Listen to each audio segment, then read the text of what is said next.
The market was alive with noise, bright colors, and the heavy smell of food.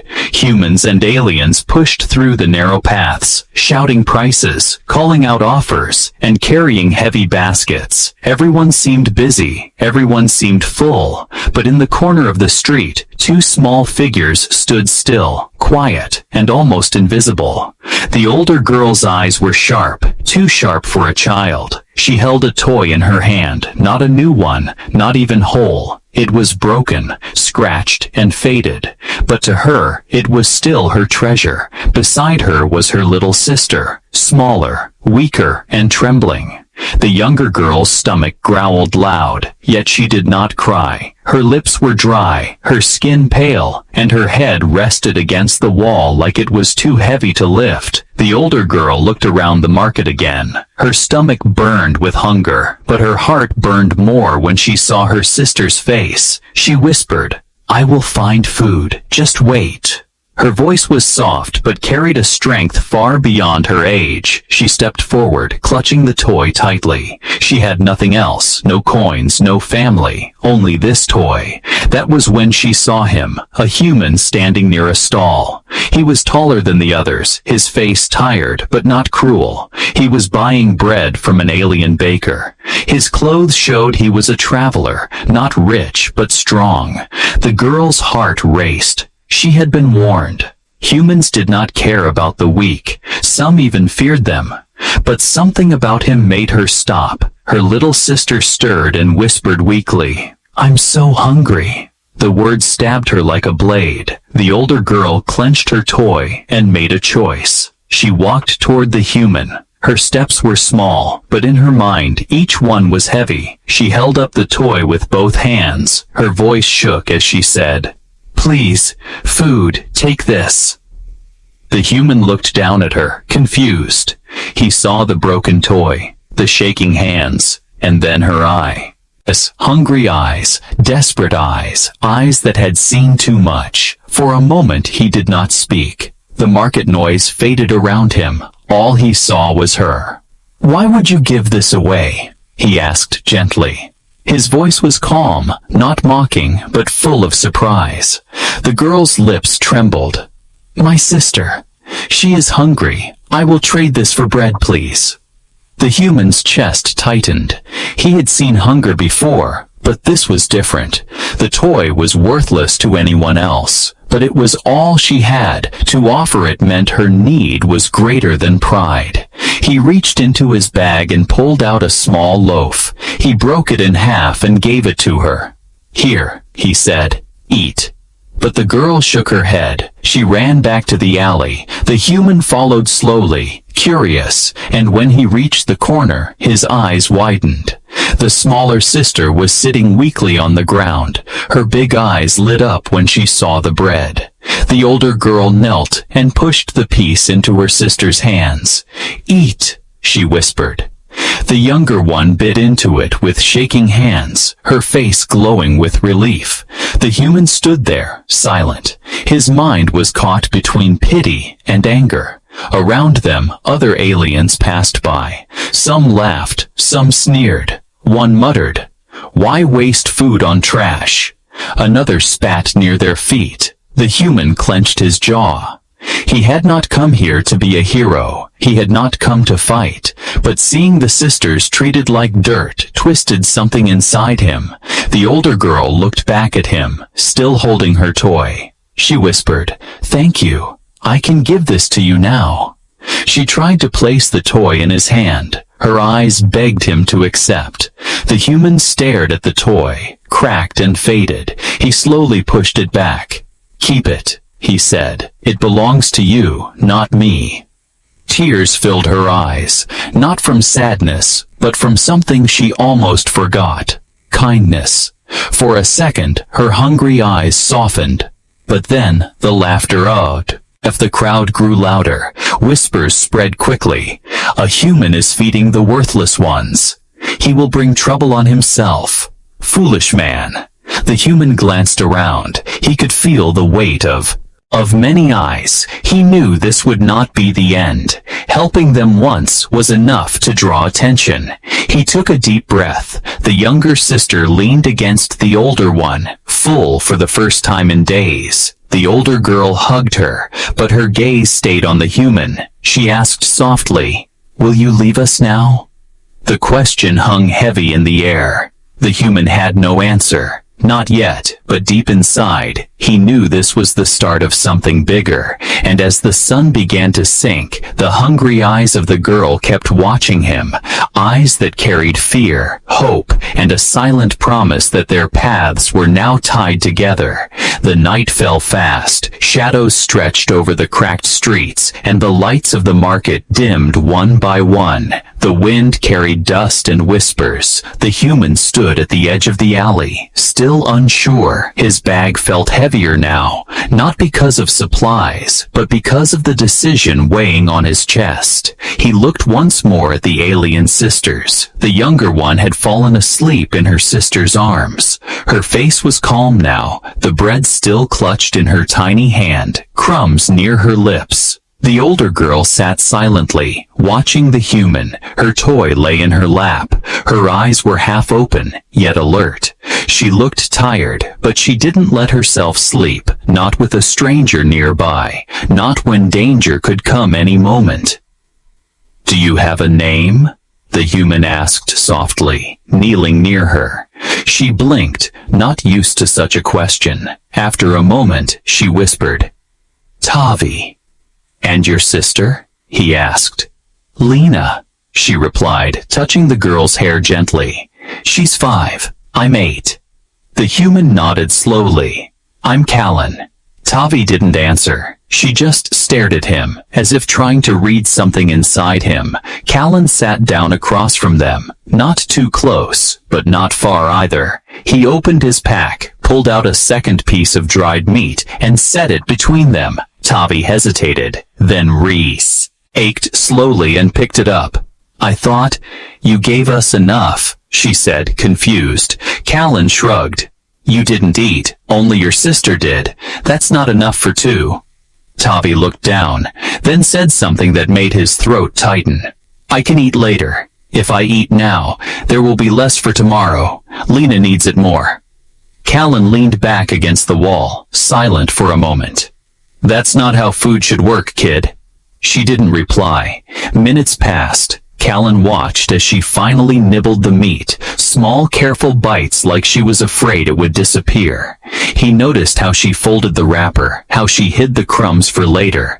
This wasn't her first time starving. Suddenly, rough voices echoed down the alley. Footsteps followed, heavy and fast. Tavi tensed up instantly, clutching Lena tighter. A group of 3 older alien boys appeared at the entrance, laughing loudly. Their clothes were torn, their eyes sharp and mocking. "Hey, look at this," the tallest one sneered. The broken toy girl found herself a pet human. Another one laughed. Maybe she traded her last tooth for bread again. Tavi stood up slowly, placing herself in front of Lena. Her toy slipped from her lap and hit the ground with a soft thud. Callan stood as well, stepping forward calmly. "Walk away," he said in a low voice. The boys stared at him. "Or what?" one asked, crossing his arms. "You'll hit us? You'll feed all the rats in this place?" "I said walk away," Callan repeated. They hesitated. Something in his voice made them pause. This wasn't a merchant. This was a man who had fought before, one who would fight again if needed. After a few tense seconds, the boys cursed under their breath and left, kicking garbage along the way. Tavi slowly picked up her toy, holding it tight. "They come every night, sometimes throw stones." Callan clenched his fists. "And no one stops them." She shook her head. "We're not wanted here. Some say we bring bad luck. Others say we're not worth saving." He looked at her for a long time. "What happened to your parents?" Tavi didn't speak for a sob, while her fingers rubbed the toy's torn edge. Finally, she said, "Gone. Long ago, soldiers took them. Said they owed a debt. Lena was just a baby. I kept us alive since then. Callan was quiet. There was nothing he could say. Instead, he opened his bag again, pulled out a small pouch of dried fruit, and handed it to her. Tavi blinked, surprised. Why? Because you shouldn't have to trade toys for food, he replied. She took the pouch, holding it like it was treasure. This is too much. I have nothing to give. Callan smiled faintly. You gave more than you think. You gave me a reason to look around and care. A silence fell between them again, but this time it was warmer. Suddenly, Lena stirred and sat up, her sleepy eyes landing on the pouch in Tavi's hands. Tavi smiled and opened it, pulling out one soft fruit and placing it in her sister's mouth. Lena's small face lit up. Sweet, she whispered, then giggled. That tiny sound cut through the cold night. Callan exhaled deeply. It was the first laugh he had heard in this broken corner of the world. But in the shadows, more eyes were watching, and not all of them liked what they saw. The morning light broke through the clouds, soft and pale. The market was still asleep, but the city never stayed quiet for long. Callan walked beside the two sisters as they moved away from the busy area. Tavi walked ahead, holding Lena's small hand in hers. Her steps were careful, her eyes always watching corners and shadows. They crossed broken paths, past buildings with shattered windows, and moved toward the edge of the city where the walls began to crumble. This was the forgotten side, where no patrols came and no rules mattered. Where are you taking me? Callan asked quietly. To our home, Tavi answered without looking back. You gave food, so you should know what it bought. He didn't argue. He understood Tia's. His was her way of showing respect, of proving she wasn't begging, she was trading. They stopped near a rusted fence, and Tavi bent down, lifting a loose metal sheet. Behind it was a narrow path leading between old storage tanks and junk piles. Lena coughed as she followed, the dust making her eyes water. Callan helped her, lifting her gently when the path became steep, her tiny arms wrapped around his neck, and she whispered, "You're strong." Tavi opened a wooden door hidden behind a pile of trash. It creaked loud as it swung open. Inside was a small space made of old crates and scrap metal.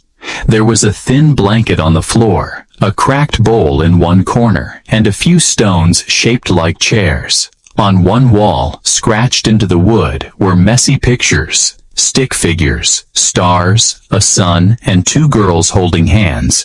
Callan stepped in slowly, looking around. His heart sank. It was worse than he imagined. This is home, Tavi said, placing her toy gently on the blanket. We sleep here, cook outside, when we have something to cook. Callan knelt near the wall and touched the drawings. You made these? Tavi nodded.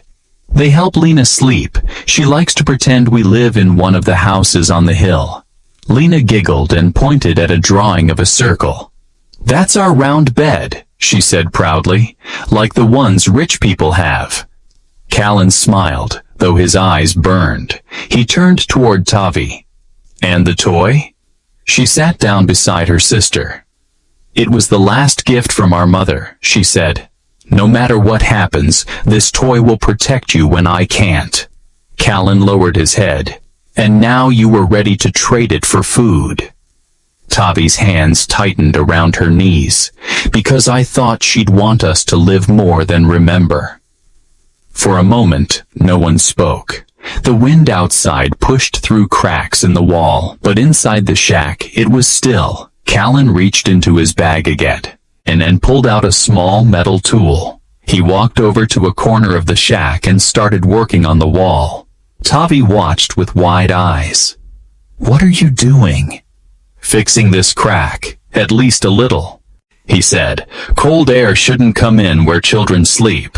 Lena clapped softly. He's making it strong.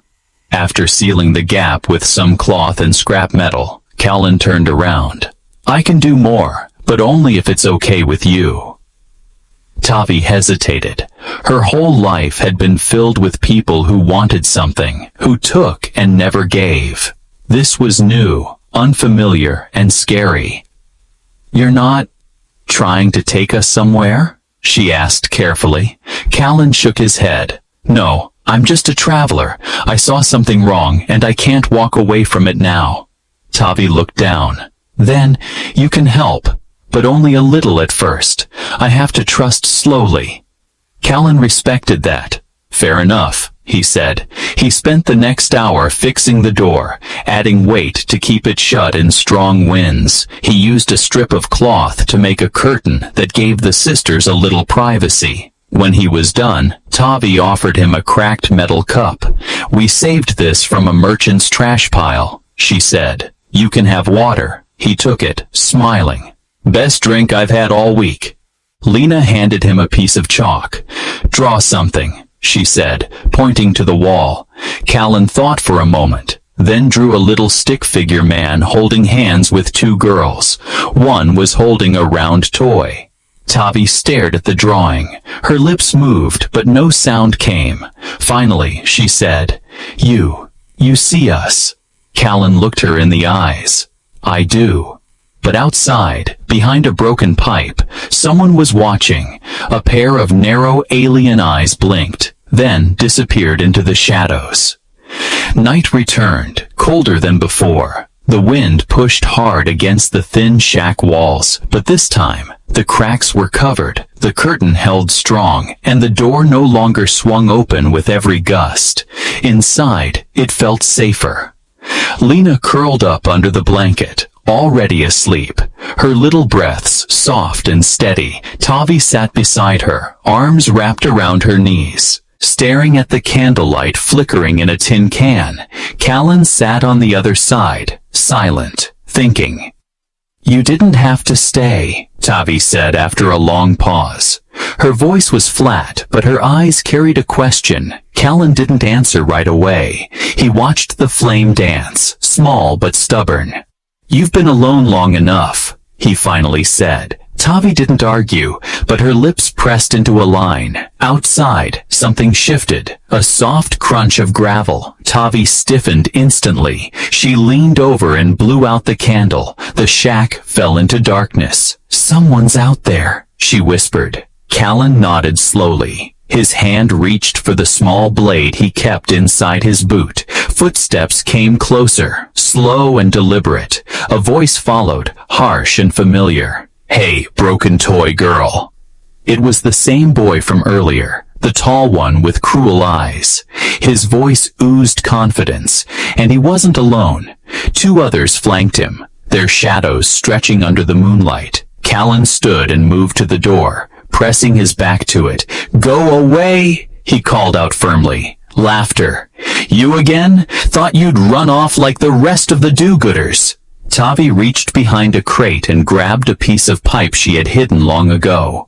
Her hands shook, but her grip was tight. "You don't belong here," the tall boy sneered. "This is our zone, our rules. You feed these trash rats. You make us look weak." "I'm not leaving," Callan replied, "and if you touch them, I'll make sure you regret it." The threat didn't sound loud, but it carried weight. Even through the wall, the bullies paused. The tall boy chuckled, but didn't laugh long. "You think a blade makes you brave?" he said. "We'll come back with more, stronger ones. Let's see how brave you are then."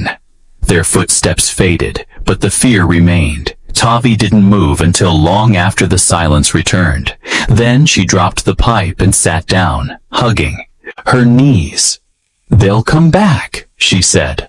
"They always do. Sometimes they steal. Sometimes they break things. But if they come angry, they might set fire." Callan sat beside her. "Not if I'm here." She looked at him. "You can't stay forever. Humans don't stay. No one stays." Callan didn't argue. He couldn't promise forever. But in that moment, he knew he wouldn't walk away. Not now. Not when they needed someone. The rest of the night passed in quiet watchfulness. Callan didn't sleep. He sat near the door, blade in hand, listening to every sound. By morning, nothing happened. The bullies didn't return, but the feeling of danger still lingered like smoke. Tavi stepped outside to check the path. The air smelled strange, like burnt metal. She found a small pile of ash near the fence. Her heart sank. It was a warning. When she came back, her face was pale. "They burned something here," she said. "A piece of cloth, maybe from someone else's shelter." Callan stood, eyes dark with thought. "They want fear," he said. "They want control." Lena woke up and looked around, rubbing her eyes. "Why are you both so serious?" she asked. Tavi forced a smile. "It's nothing, just grown-up stuff." But Callan wasn't smiling. He stared at the walls of the shack. "You need better protection." Later that day, he disappeared for an hour. When he returned, he brought scrap metal, wires, and old hinges. He worked silently. Tavi helped without asking questions. They built a frame over the door, reinforced it with iron rods. He showed her how to lock it from the inside with a loop and bolt. They lined the lower walls with tin, not strong enough to stop fire completely, but enough to slow it down. When they were done, Callan looked at his hands, scratched and bleeding, but he didn't care. He looked at the sisters, Tavi standing proud and Lena pretending to be a guard with a wooden spoon, and felt something settle inside him.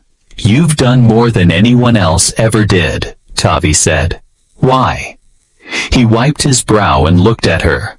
"Because no child should face the world alone." That night, Tavi placed her toy on the small shelf they made, near the drawings. She whispered to it, "Maybe Mom sent him. Maybe she heard my promise." But outside the shack, in the distant dark, more figures gathered. Whispers echoed in alleys, and danger wasn't far behind. The sky was heavy with dark clouds. Rain had not yet fallen, but the air smelled thick with it, the kind of smell that made bones ache and memories return. Inside the shack, Callan was repairing a broken pot with wire. His fingers moved slowly, his mind far away. Tavi sat near the wall, drawing on the wood again. Lena was humming softly, using the toy as a voice, making it speak in funny tones. For a moment, things felt almost normal, but Callan's heart wasn't quiet. He remembered the voices from last night, the pile of ash, the warning. He had traveled many planets, seen war and greed, kindness and cruelty. He had promised himself never to get involved again, never to take a side, yet here he was, protecting two alien children in a rusted shack. His comm device blinked beside him, a message waiting. He picked it up, pressed play. "Callan, this is Ro," a familiar voice spoke. "Your ship's repair is finished. You're cleared to leave the dock tomorrow morning."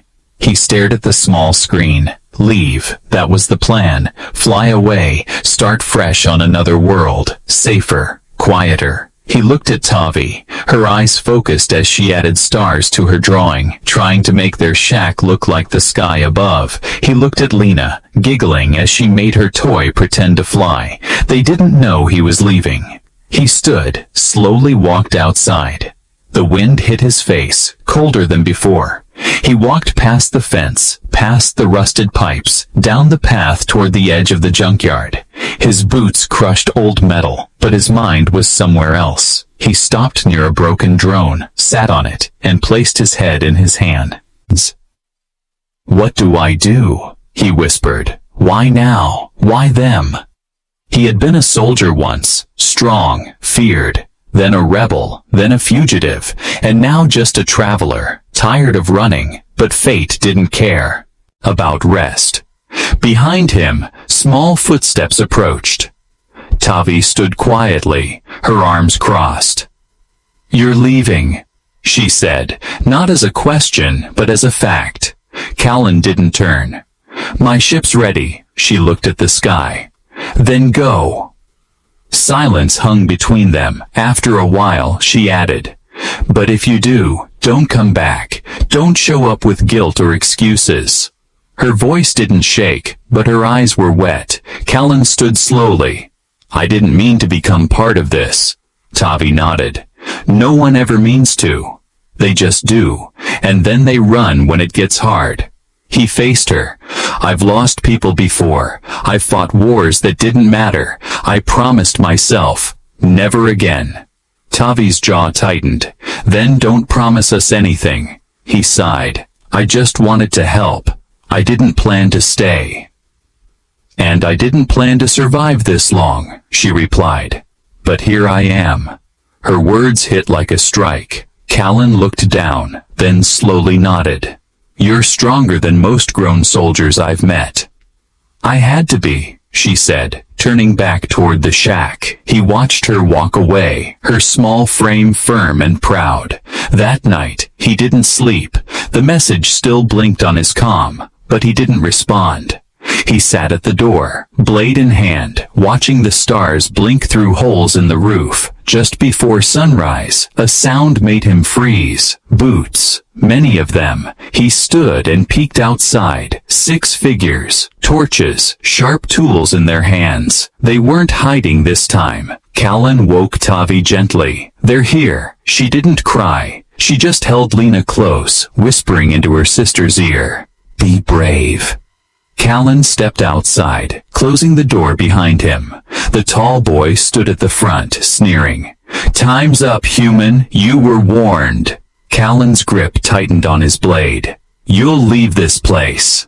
The boy laughed. You think you scare us? There's 6 of us. I don't need to scare you, Callan said calmly. I just need to stop you. One of the others lunged forward. Callan ducked, turned, and struck. The attacker fell back with a shout. Another charged. Callan blocked with his arm, took the hit, and kicked hard, sending the boy flying. But he wasn't untouched. A sharp rod sliced his shoulder. He grunted, blood running. Still, he stood tall. Tavi opened the door and shouted, Leave him alone! Her voice rang out like thunder. For a second, even the gang paused. Lena stood beside her, holding the toy like a sword, small but fearless. The gang looked at each other, then at Callan, still standing strong despite the blood, despite the pain. One by one, they stepped back. The tall boy glared, then spat on the ground.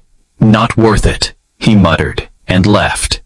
When they were gone, Callan dropped to one knee, breathing hard. Tavi ran to him, helping him up. You stayed, she whispered. Callan smiled weakly. I made a choice.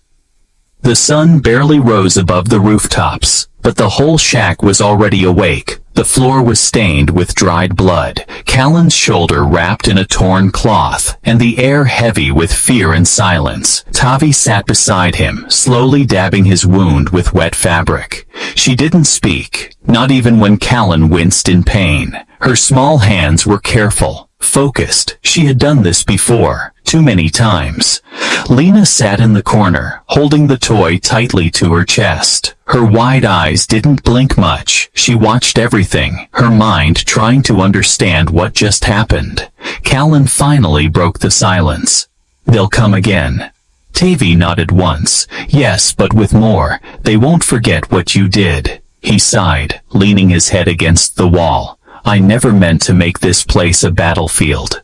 You didn't, she said. It already was. You just refused to let us lose. Callan looked at her with tired eyes. Tavi, if they bring weapons next time. I understand. Ow, she whispered. But I'd rather fall fighting than live hiding forever. Her words cut deep, more than any wound.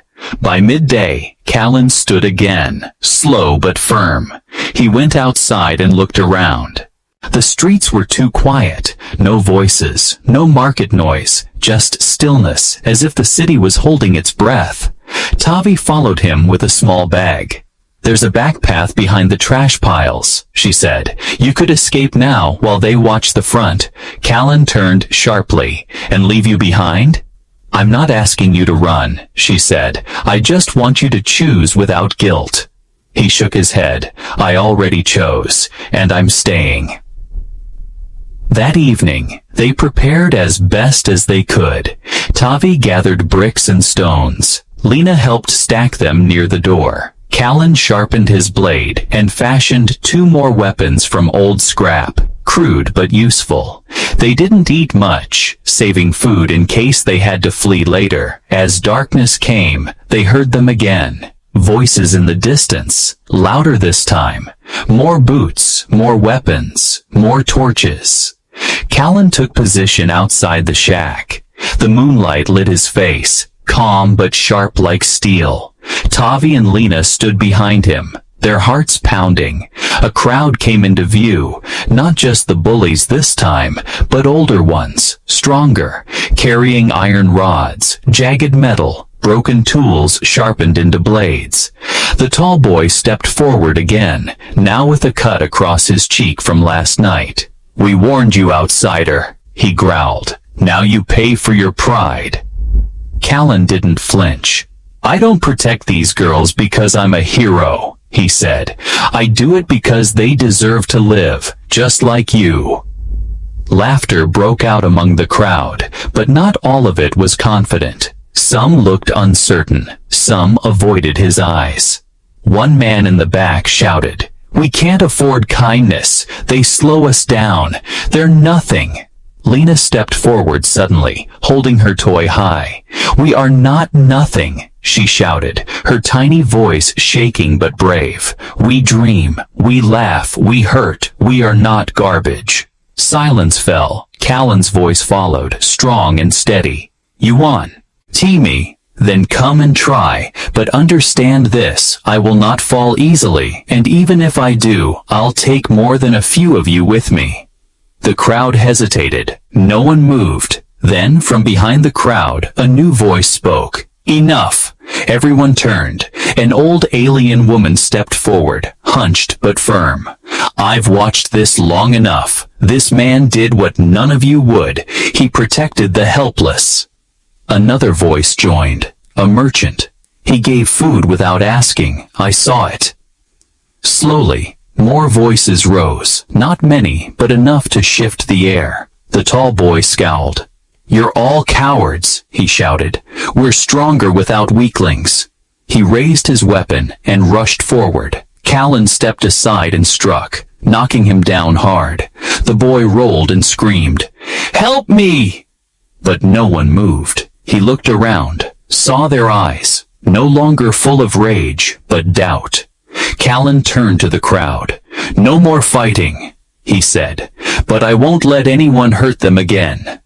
The people started to leave, one by one. The danger dissolved into footsteps, fading into the night.